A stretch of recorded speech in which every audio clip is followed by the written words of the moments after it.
Raw Thoughts listeners. Today I have two folks coming on to talk with me. A little bit of a backstory is they actually used to work with my mom. If you know my mom and I, we sound exactly alike and we look exactly alike. So they're going to try not to call me Kim today. But the reason why they're coming on and talking is they've got background within being first responders and have actually developed a platform specific for first responders integrated into the Cad system. They came all the way from Utah, so you guys are my longest traveling people, which is very exciting. We have a whole weekend planned with them doing a first responder event, doing a golf tournament, the golf tournament that I have talked to you guys about a bunch, teeing off for teens with Candy County paramedics. So I would love to introduce Mike and Corey. Thank you for coming on. Thank you for having us. Yes. Yeah, grateful to be here. Absolutely. So, Mike, tell us a little bit about you and kind of why you're here.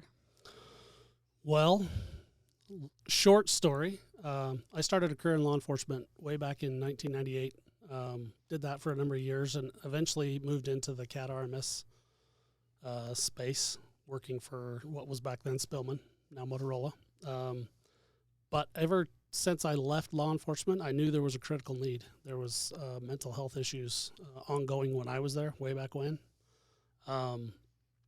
So, yeah, that ultimately led me to a long conversation with Corey over the years as we worked together at Motorola. And year and a half ago, I came across this company in its infancy called Mindbase, and I found out what they were trying to do. And I just said, hey, I want to be part of that team.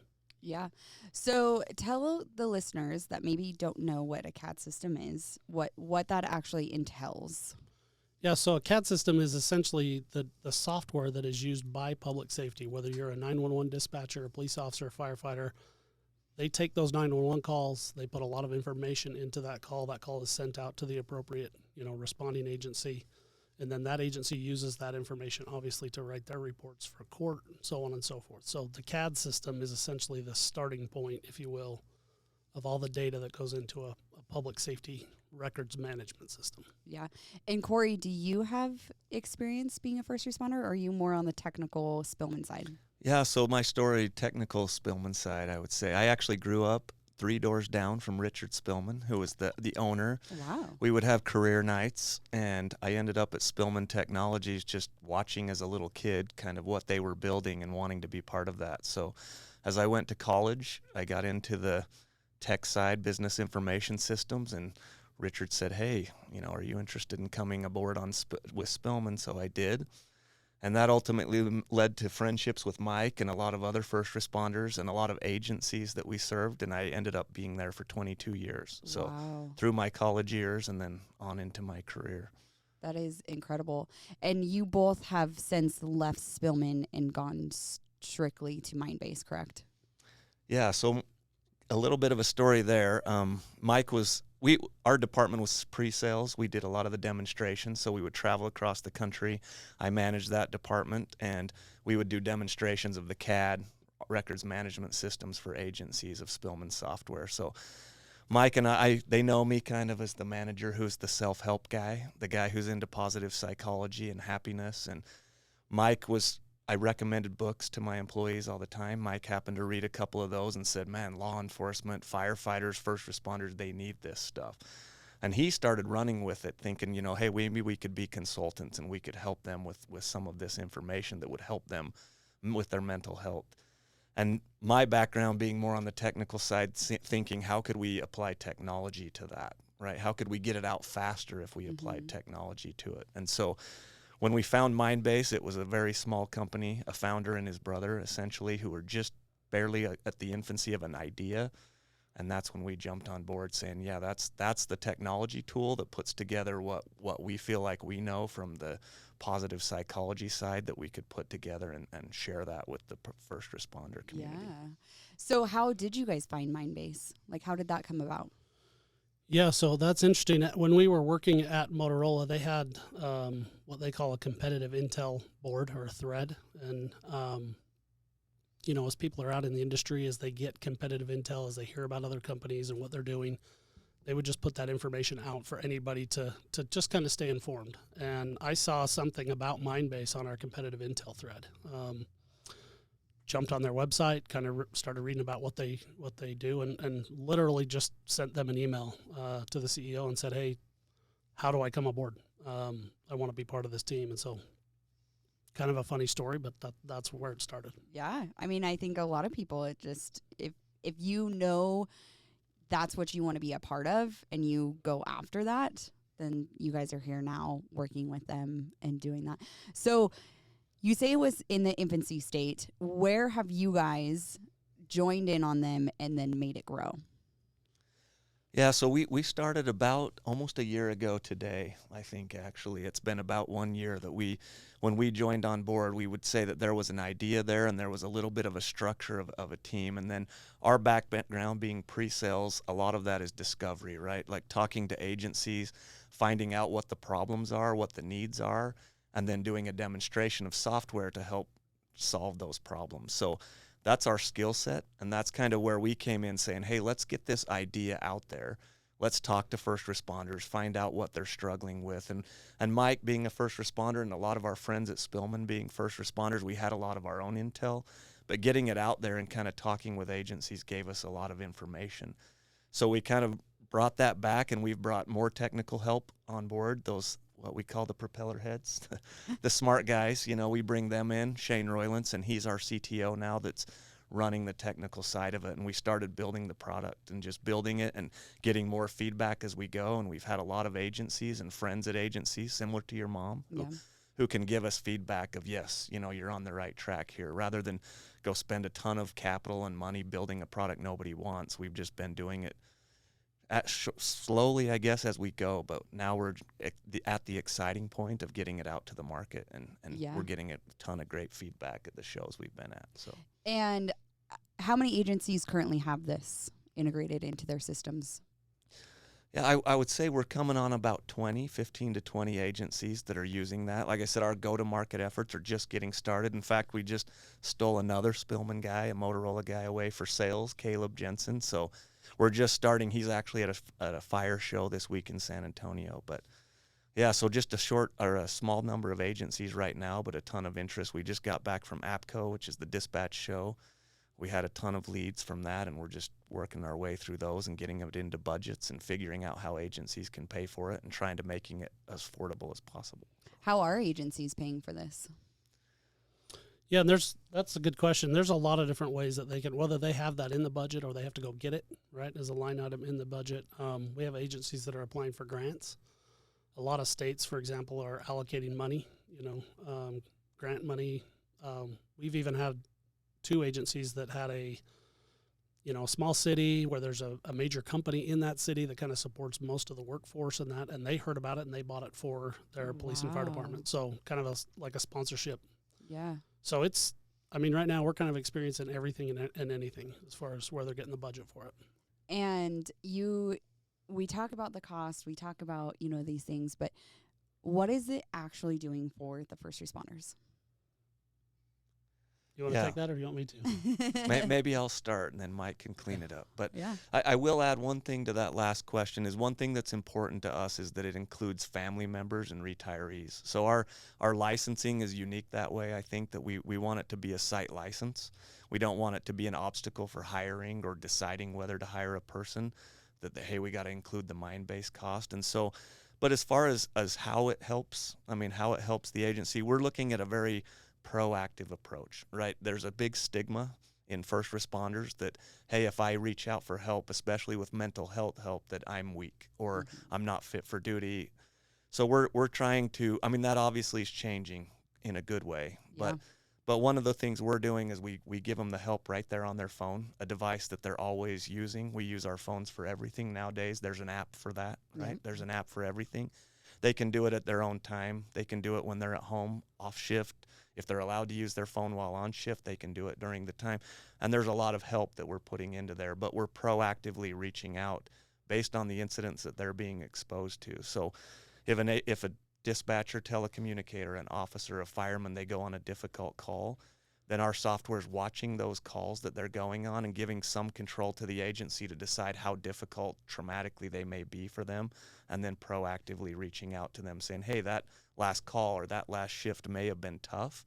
Here's some resources that may help you with what you're dealing with, just from a mental standpoint.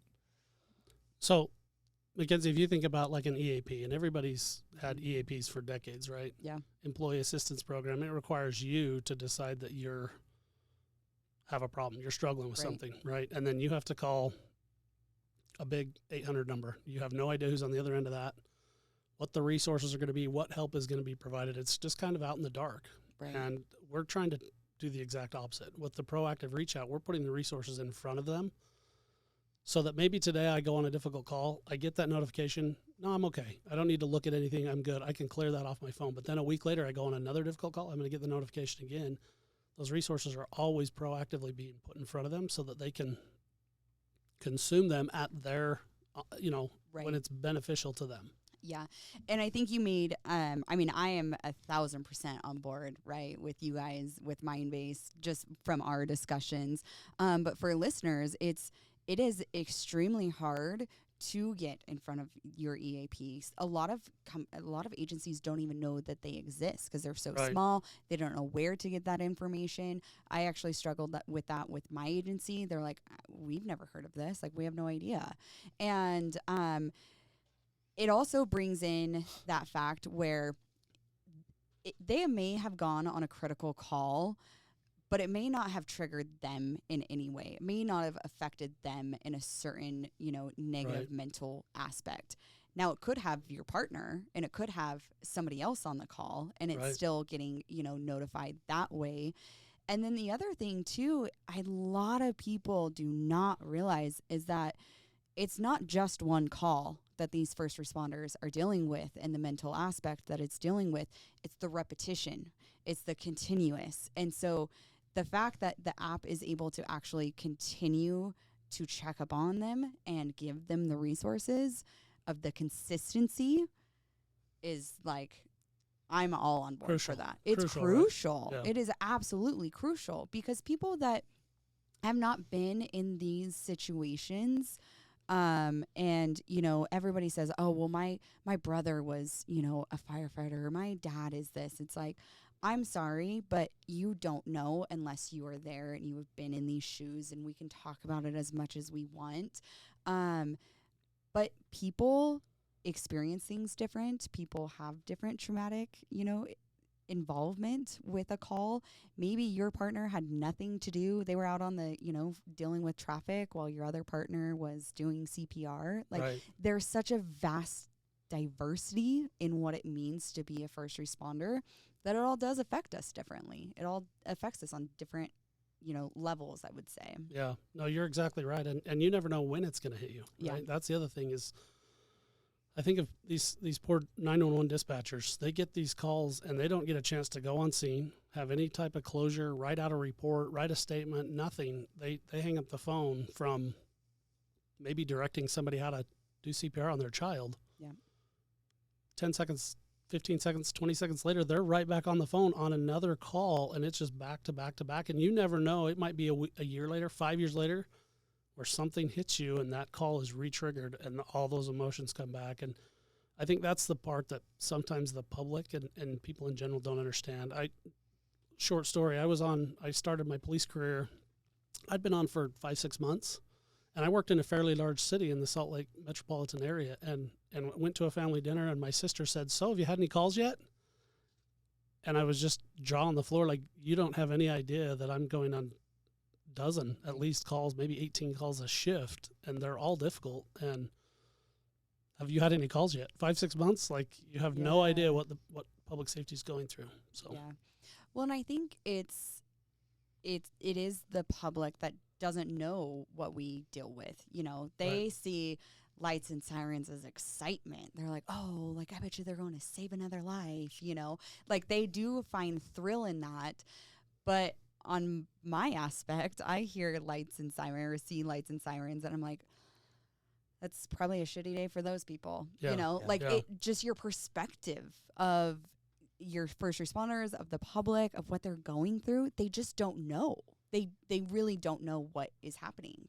Yeah. You know, it's interesting. You know, I grew up with my mom being a 911 dispatcher. I grew up with my dad being a paramedic, and the fact that dispatchers are so overlooked is heartbreaking because they are the first ones to respond. The first responder. They are the first responder. Yep. When you call 911, you don't get a police officer. And this is for all of the listeners out there to teach you about public safety.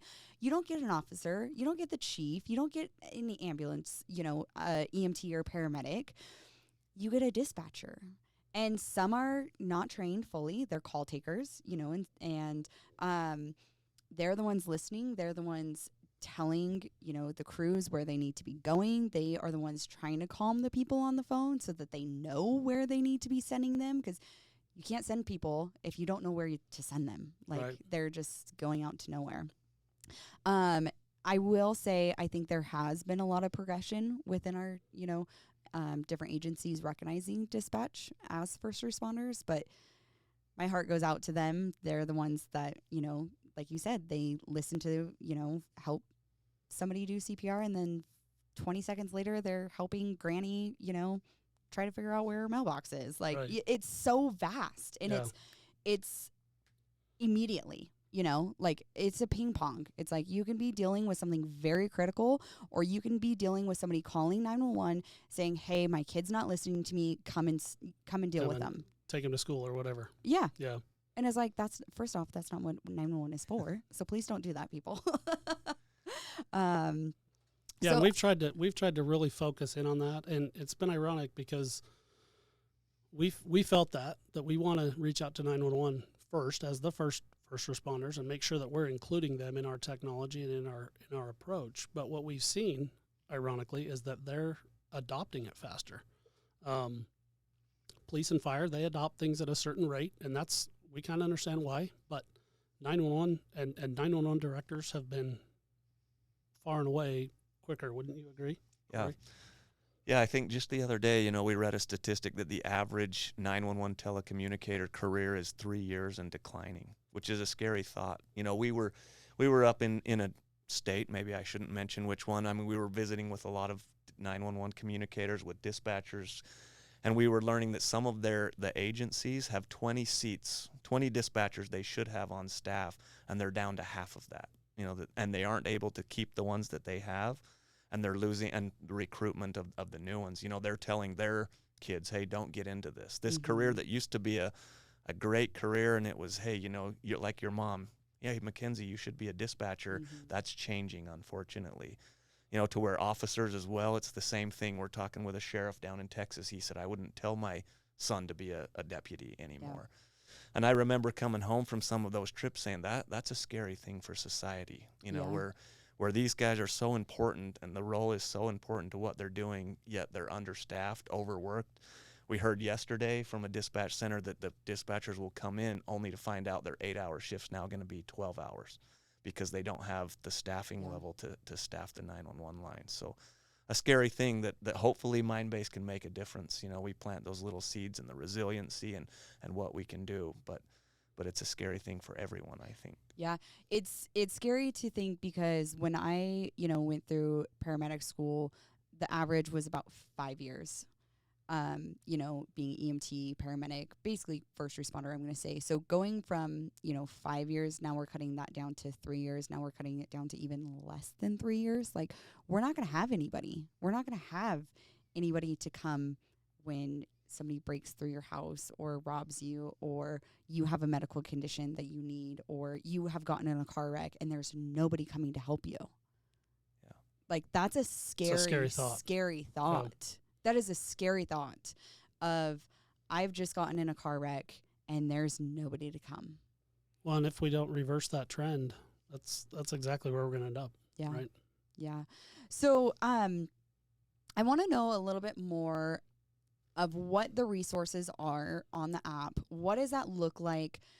What are you seeing the first responders going in there to look at, to get notified by? What does that specifically look like? Yeah, so we have several different, what I'll call levels of support within within the application.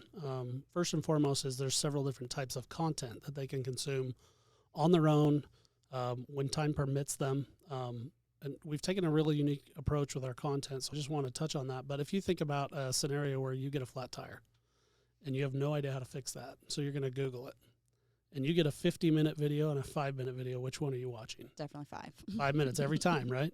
And so we've done the same thing with our content. The clinicians and people that have built our sessions, we've given them that direction. Like, we need the meat and potatoes in 3 to 5 minutes. This has to be consumable so somebody can sit down, get something out of it, have a quick task to work on, whether it's a breathing exercise or whatever, so that they can then move on. And if they want additional help, there's multiple sessions that they can go to session 2 and session 3 and so on and so forth. So some of our sessions are built to be like, if you think about an injury and you apply first aid, immediate intervention, that's what we call it. Like, you've been on a difficult call.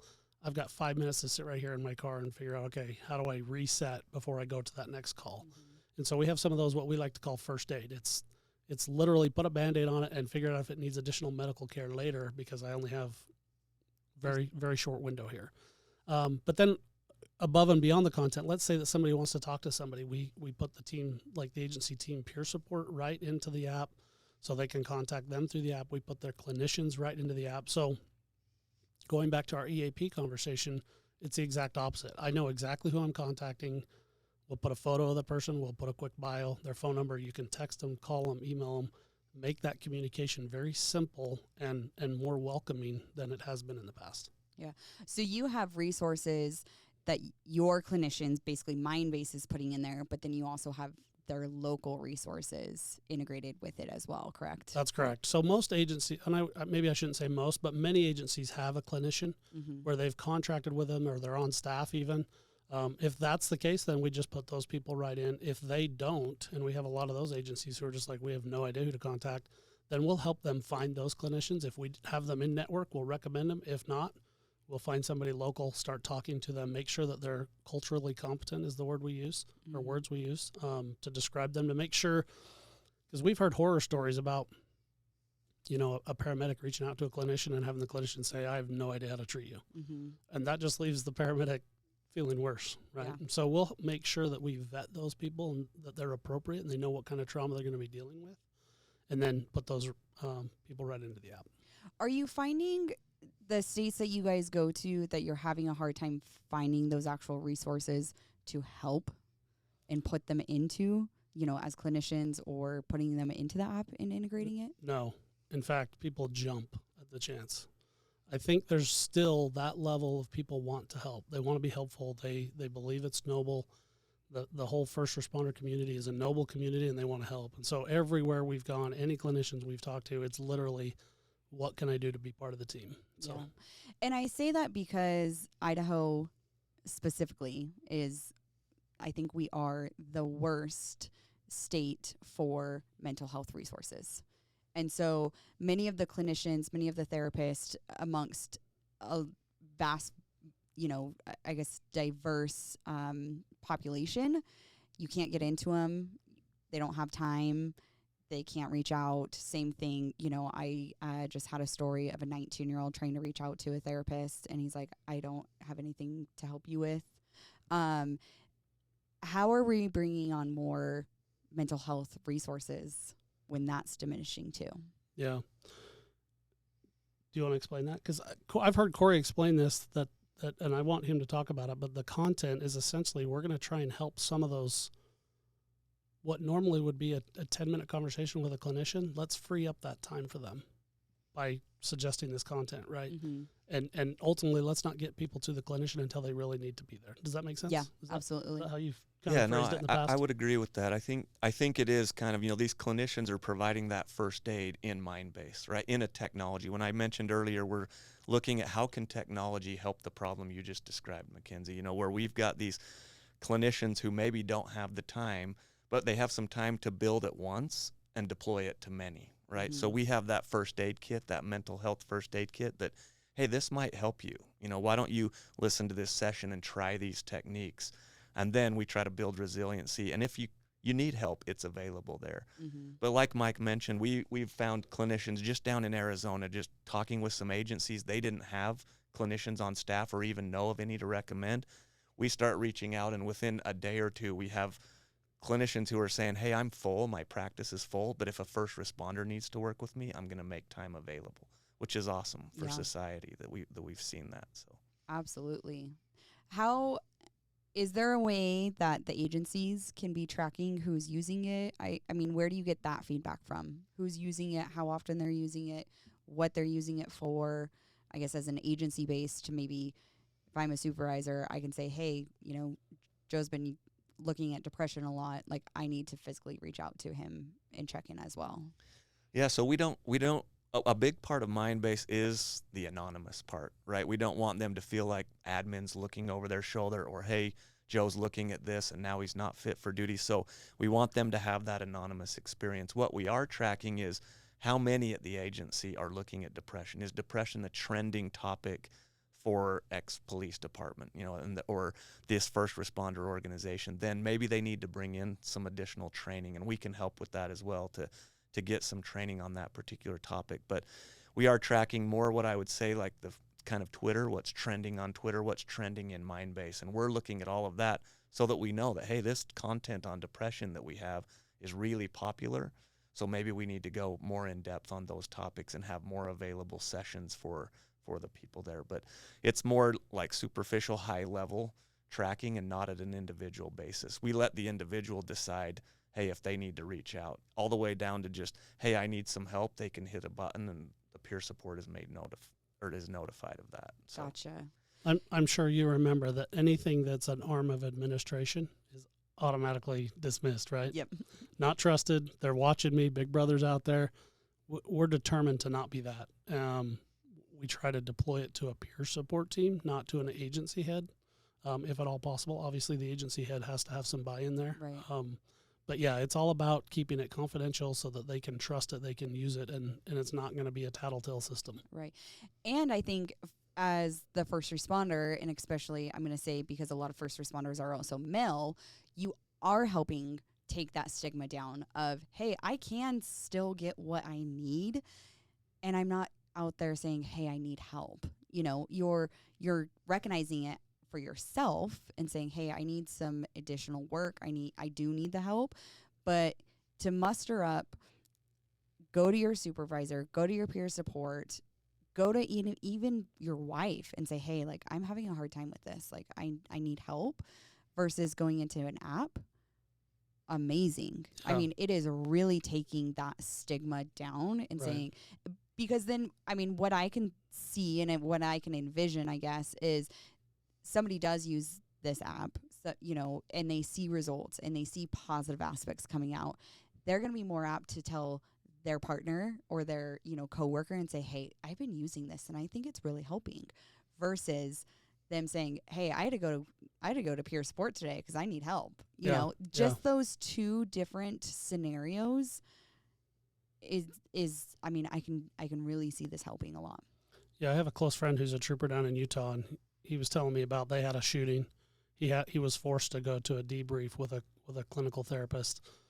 And he literally, I said, so how did that go? And he said, I asked him, what are the 5 words I can say as fast as possible to get out of here?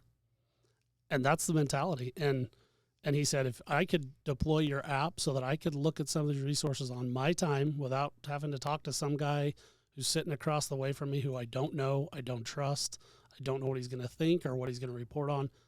That's very powerful for that community, the fire department, paramedics, all those people. They have that level of trust that they want to make sure they're not burning themselves, right? Yeah, absolutely. What have you seen with the agencies of maybe what's trending the most that people are looking into on the app? Yeah, that's a good question. I think anxiety is one, definitely anxiety, and then that depression with the PTSD symptoms of things like that they're definitely looking at those. But especially in the 911 community, I think that when you're listening to a call and you have that maybe auditory trauma, but you don't have the follow-up to, hey, what happened, unless an officer comes in and tells you, or a first responder, you don't have that closure. that it leaves you with some anxiety for, hey, what happened on that last call? What was the ending result? And maybe you've got kids at home and you just listened to a traumatic call about a kid. And so you see that anxiety. And we've just released a new module on the emergency communicator side to help dispatchers with that particular problem. But those are the two I think that I would see. Yeah, and we're most. seeing, I mean, it's interesting because it's different at each type of agency, whether it's work-life balance for the 911 centers because they're, so short-staffed versus anxiety and maybe PTSD on the law side, where it's like with fire. We had a fire department. They're having a trained suicide a week, and those guys are suffering from just grief and some of these feelings that are every time they're out on the tracks cleaning up another deceased individual. Wow. How that's affecting them versus at each agency it's going to be different. Yeah, that is. It's heartbreaking to see, but at the same point, it also gives so much drive within you guys, within me, to be like, we need to fix this. Yeah. We need to come from a different angle and help prevent this versus be so reactive to it. Yeah. And we're seeing a lot of momentum. I mean, we just saw an article as we walked in here in our local news about mental health and wellness of first responders. So the conversations are happening. But we're to the point where we've visited with so many people and heard so many stories. We're almost to the point where this cannot happen fast enough. Like, the conversation's happening, but it needs to be happening more and louder and get the message out there. So Yeah. Where do you, do you see this happening, or what agencies? Let me start over. My first question blanked my mind, and I was going to come up with the second one. I did this last week too. How are you finding these agencies? Where are you hey, I want to target them, or maybe the agencies that are seeing more traumatic things than others? I mean, we don't want to discriminate against any agencies, but at the same time, there is some that have more calls or high call volumes or more tragic calls versus the others. How are you guys as Mindbase finding these places to go to? Yeah, that's a great question. And to follow up with, you asked Corey earlier, are the number of agencies that we've signed, and that growth has been a little bit intentionally slow because we wanted to make sure we were doing it right. And so we've done zero marketing campaigns, like large marketing campaigns, very little social media use, because we want to make sure we're getting things right as we don't want to get to the point where we can't grow. We're growing so fast we can't do it right. So right now it's a matter of people we know. Reaching out to people we've known because we've been in the industry for so long, going to trade shows and having conversations that way and trying to generate a few leads. And ultimately, it's about spreading out. We're trying to, get a few agencies in every part of the country so that we can organically grow a little bit better, if that makes sense. Kind of the word of mouth between them will kind of help spread it instead of you guys having to go out. Yeah, I mean, you said it. If somebody uses it and they like it, the first thing they're going to do is tell their buddy, right? And if somebody's looking for a mental health resource, the first thing they're going to do is ask their buddy, hey, what are you guys using? Yeah. So that's kind of what we're trying to do, as well as manage that growth, because this could very easily grow too fast and then we're behind and we don't do it right. Yeah. I think doing it the correct way the first time is very important, especially with something so crucial. Right. If this was just a fun app, it's fine to tweak it as you go along, and it's okay if it kind of busts, but this is something so unique that you need it to be done the correct way the first time. Well, and again, it goes back to trust. If you try it once or twice and don't feel like you can trust it to help you, you're probably never coming back, right? Right. And we don't want that. Absolutely. I'm so excited for the weekend. I think my envision is still for the weekend and our event tomorrow, and getting to hear, all of you guys be able to actually talk and pitch this. What is your biggest pitch to these agencies? How do you, even if you're at a trade show, how do you bring it up? How do you say it? Yeah, I think I'll start with that. So my wife and I use this analogy a lot with agencies, right? And my wife and I were swimming out on Oceanside, California there. Not experienced, obviously, in the ocean, but we were having fun. We were on those little boogie boards. And about 10 minutes later, all of a sudden a lifeguard is right there next to us. And she says, hey, you guys need to grab a hold of this buoy. And she throws it to us and said, hey, I'm going to swim you to safety. And a little bit embarrassed, we were like, no, we're adults. We're doing well here. And I'm not a great swimmer. My wife, I thought she can save my life if she needs to, but I think we're good. And she goes, no, I've been watching you from the tower. You're in a riptide, and you're getting pushed out to sea. And we've kind of used that analogy to describe what Mindbase is and what agencies use it and how agencies can use it. And we look at the approach as a proactive and a data-driven approach. And proactives like that lifeguard, right? First responders, dispatchers, police officers, firemen, they're asked to swim in deep water. And sometimes it gets deeper when they don't know. Like my wife and I, all of a sudden I'm like, oh, I think I can touch right here. I can't. I guess we are a long ways away from shore. And then a little bit of panic sets in, and that can happen at any moment. Any call can kind of trigger that, like, oh, all of a sudden I'm not okay. Mm-hmm. But if there's somebody proactively watching out for them, a social connection like a peer support leader or an admin or just a friend that's watching out for them, then they can proactively throw that life-saving care to them. And there's a lot. We've talked a lot about the life-saving care. There's a lot in Mindbase. There's wellness apps out there everywhere. And that's what we call Mindbase as a wellness platform. It's a technology tool we put in the hands of like first responders, peer support leaders, friends who can throw that support like that lifeguard did to us and say, hey, I don't think things are okay. Like, why don't you grab a hold of this and I'm going to swim you to safety. So that's kind of the example that we use, but the approach that we take that we feel like is very different from anything that's out there is that proactive, data-driven. The life-saving care when you're swimming in a swimming pool or you're swimming in the beach, it's there, right? Mm-hmm. It's up on the wall. You can see the life preservers up there. But it's when you're drowning, it takes somebody noticing that and saying, hey, here's some help for you, or hey, let's go get some help for you. I may not be that person to help you, but I know someone. I've talked to this therapist or this peer support leader, and they will be able to help you. Or I've listened to this session in Mindbase or this series of sessions, and that can help them. So we use that to say, hey, we're a data-driven, we're a proactive, we're the only what we feel data-driven and proactive approach out there in the mental health for first responders. And part of that is the CAD integration. We get that question a lot. How do you determine that? And we work with the agency to ultimately look at the call data and how they're entering data and what points can we use to indicate potential trauma. And then we use that to create that proactive approach, right? Now, is that perfect? Of course not, no, right? Yeah. We're never going to, we just talked about it might be 5 years later that call affects you, but it's about the attempt, and it's about putting the resources in front of them on a consistent basis. Whether that was the call or not, we're going to still try and use that data to just kind of, I guess, meter that approach, if you will. Yeah, absolutely. And I like that analogy so much more than you're on an airplane, the face masks come off, put your face masks on before, you help somebody else. Because it is, sometimes we recognize in other people that they need help and they don't, and so that proactive, being that person to say, hey, I know you don't recognize it, and not being overbearing or, coming across and be like, hey, you need help, like you got to go, because that can come across very bad at the same time. But you proactively coming to them and saying, hey, I'm not only going to help you, but I have the resources to help you. Because so many people, they're like, they can sense that something's wrong, but they don't know what to do and they don't know where to go. And so you guys coming in saying, hey, we have a place for you to go and we have the resources for you is like, I can't say it enough. It's crucial. Yeah.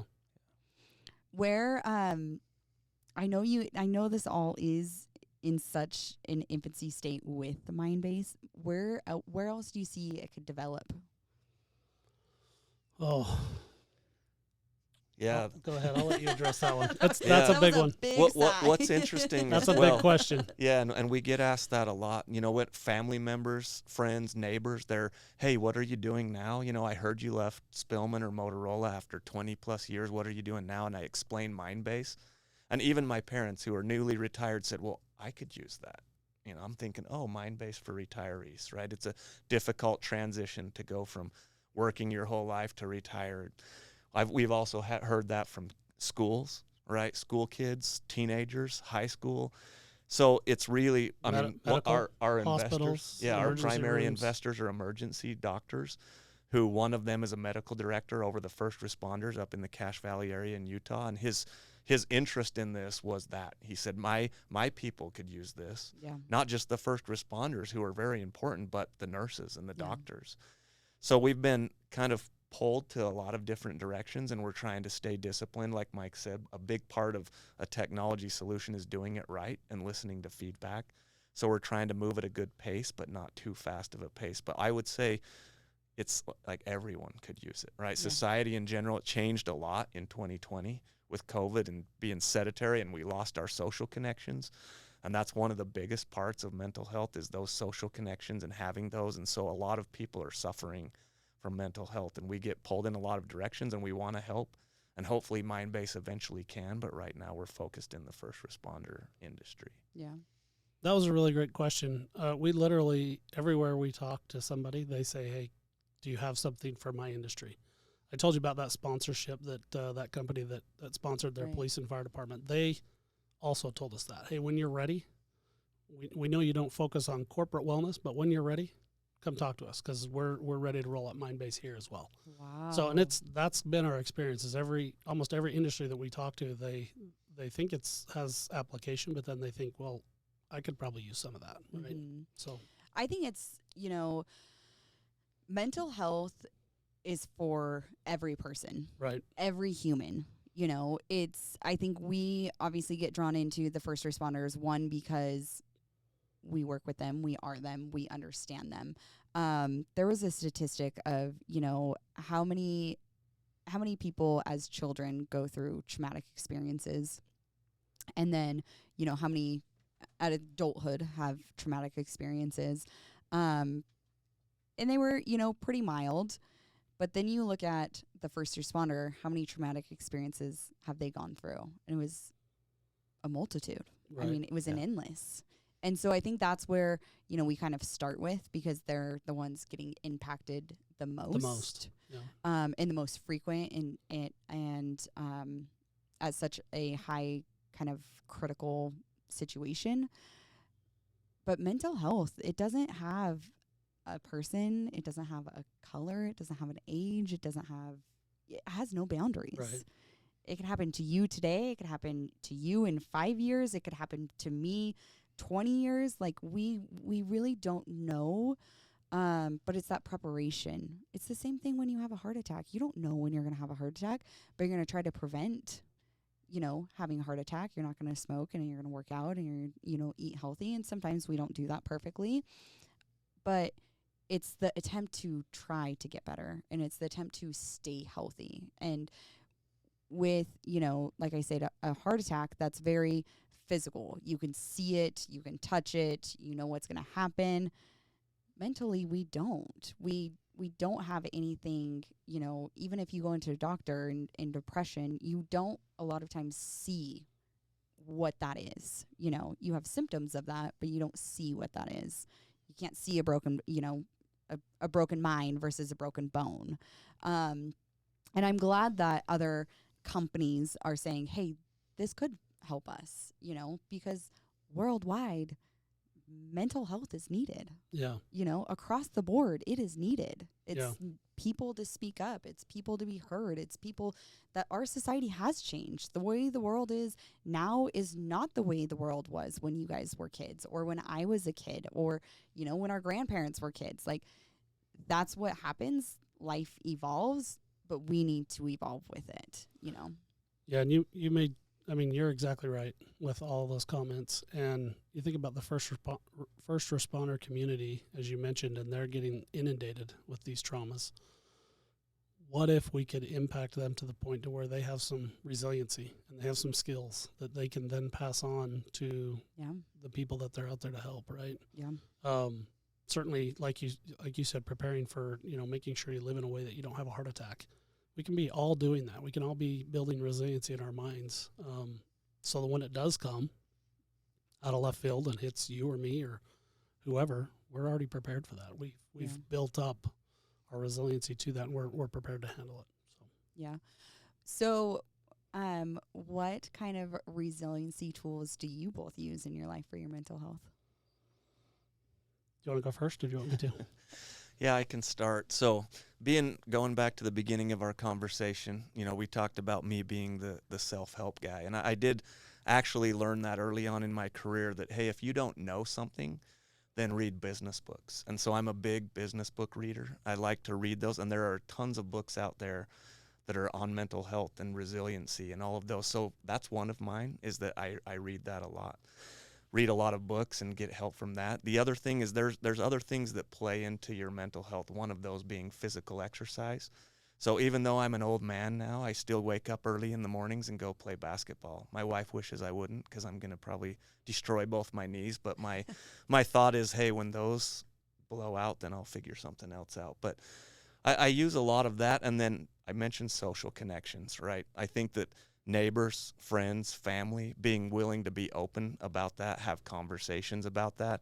Mindbase obviously has been a huge help to me because it opens up that naturally as to, hey, what are you doing for your job now? Oh, it's Mindbase. It's mental health for first responders. That opens up conversations of, oh, I could use that. Oh, really? Why? And they start sharing information. So I would say it's kind of a lot of different things, but mainly it's just the social connections and having those friendships and people to watch out for you when you do need help. Yeah. I would kind of echo the same comments. I knew the problem. I've known it existed for years. But to me, one of the greatest blessings that I've personally received from joining Mindbase is that I've had to learn about the solution and what the solution is and what are some techniques for the solution. And so as we've done that, and as I learn those things, that I'm able to implement them. And a lot of the ones Corey just mentioned, things that are not, we've, in our content, we try to surface some very simple tasks to make it easy for people. You can do them in a couple of seconds a day. It's not these insurmountable things that you're never going to accomplish, right? And one of those is social connections. You just mentioned it. Making sure that you're getting your social fill every single week. And that's a huge part of it. Yeah. Just applying some of the tools and the things that we've learned about. We all know the problem, but now that we've learned the solution, let's apply it. Yeah. Can I add one more just there? Mike made me think of that it's little things that make a big difference, right? I'm a huge sports fan. Wooden on leadership, John Wooden, one of the most successful college basketball coaches, if not the most successful ever. That's what he would say. And he would bring these highest recruits in, right? They're the best players in the world. They want to come play for John Wooden. And the first thing he would have them do is learn how to put their socks on properly. And it was kind of a learning experience for them that, hey, you got to learn the little things because they make a big difference. And he would teach them that in a very simple exercise. So when you think of like mental health and it's not these massive changes you have to make. It's just these little things you can do. Mike, for example, with his family has started doing something they're grateful for. 3 things that are positive in their day that happen, and they text it to their whole family. Mm-hmm. It's been a great lesson for me and my family to say, hey, let's try that. Yeah. And you start thinking, oh, maybe the world's not as negative or as bad as I think because these 3 things happened, and the 6 other people in my family sent me theirs as well. Yeah. So it's just deciding and having that motivation and then discipline to actually do the little things that over time would become a big difference for you. Yeah. What's interesting about that is that simple task sounds so simple that many people won't even do it. Right. But what's interesting, as we've done the research and met with clinicians and on, is there are dozens and dozens and hours, hundreds of hours of scientific research behind that. And something that simple can change your perspective and the perspective of people around you to be more positive. And that by itself has numerous benefits, right? So I think that's probably one of the things we've tried to do that, is make our content accessible, but then also make it realistic. These are simple tasks. You don't have to go read all the research. Nobody wants to do that. We know that. Just do the tasks. Trust us that they're research-based. Do the tasks and watch the results. Yeah. No, I think that's incredible. And the one thing that I was going to put in there is that the social aspect to not having it be social media. Yeah, that's a great point. Because the way that people interact, and I see this, you go to a coffee shop, you go to, a restaurant, customer service has completely plummeted all because of the social aspect. They don't know how to properly come and ask you these questions or be open enough and have these conversations, you know. So that is one thing that I would probably, you know, kind of add in on there. If that socially through the week, make sure you're also doing it in person and not on social media. Yeah, that's a great point. Because I mean, I see it, you know, I see that in a lot of our younger generations, and obviously me, right? I've got 2 Instagrams. I'm on social media a lot. People are seeing what I'm doing, but there's still the aspect of you have to be that person in real life too, you know, and you have to be able to have those conversations and connections as a human, you know, within it. And I think that is such a gratitude, you know, being able to actually have friends in real life. Yeah. Because it's not very common. I mean, there's so many people, you know, that are like, oh, I don't have very many friends, but they're, you know, social media is blowing up. And it's like, well, what do you mean you don't have very many friends? Like, you know, but it's just the improper friends that you have. Yeah. It's interesting. I just read a book recently where the author, he's a doctor of psychology, and he basically talks about what you just said. We live in a world where we make more money than we've ever made in the history of the world. We have bigger homes, nicer cars, easier lifestyles, better medical care. I mean, everything you can think of is better right now. And yet the number of anxiety, you know, cases of anxiety and depression are skyrocketing. And his teaching is that because as you go into these bigger homes and look around, you'll find people who are alone looking at a screen. And that needs to change. We need to separate ourselves a little bit from the social media influence of our lives and get out and make personal connections with other humans. Yeah, absolutely. I remember a few months back, I was, because my real job, people, is a real estate agent. So if you are looking to buy or sell or invest, that's what I do on my regular day-to-day. But I had walked this fellow through a house, and it was a stage 5 hoarding house. So they had taken obviously everything out. They had cut multiple like feet off of the walls because, you know, things had. How did you dare walk through there? You know what? It was so much easier. It was very much easier after the fact that they've cleaned everything out versus having to respond to somebody. And it was, you know, they had obviously came through and done all of the things that they needed to. But I remember the gentleman asking, wow, how could somebody live like this with such a beautiful view? And it was almost a $5,000 or 5,000 square foot home. And it was an older gentleman. And I said, I bet you he lived here by himself and he did nothing and he was depressed. And when you have nothing, you want to consume things. And, you know, hoarding is very, very, very popular, because they feel like if they buy it, they're going to, you know, fill that void. But I remember, you know, him asking that simple question of like, how could you be a hoarder and not take care of your house with how beautiful it is and how big it is and where it's at? And it's like something mentally was not there, you know, and it does happen. You know, it happens to a lot of people. Wow. Yeah. Yeah. Well, as we wrap things up, any parting stories or things that you want to share with us? Words of wisdom, Corey. This is where he excels. Yeah, right. No, I think if I could sum it up, I guess it's Mindbase is our we would love to do everything, right? Do everything to fix mental health for everybody, but it's more just do something, right? And we're trying to do something, trying to proactively do something that can make a difference. We feel like the tools we have are those technology tools that Mike and I talked about for years and had ideas, and then when we found Mindbase, we're like, hey, that's the technology that could get this out to the public. We hope to expand to other industries, but right now we feel like there's a critical need in first responders. And having worked in that, we have a huge passion for that industry and the service that they provide to the community. So I guess in summary, I would say thank you to those who have served and those who continue to serve through the difficult circumstances. It's a tough job, but we need people to do it. We're grateful for them, and we want to have their backs and do something that we can help, and that's what we're hoping to do with Mindbase. So. Yeah. Absolutely. Well, I appreciate you guys both, 1, traveling up here for this whole weekend, 2, coming onto the podcast, and 3, just sharing your knowledge with everybody. So if you are an agency and thinking about getting Mindbase, I will have all of their information tagged in the description. I would love, like I said, I will definitely give my listeners a follow-up on how our weekend goes, because we will be having a first responders event and sharing more about Mindbase and getting these into our agencies. So very important, like you said, Corey, do something.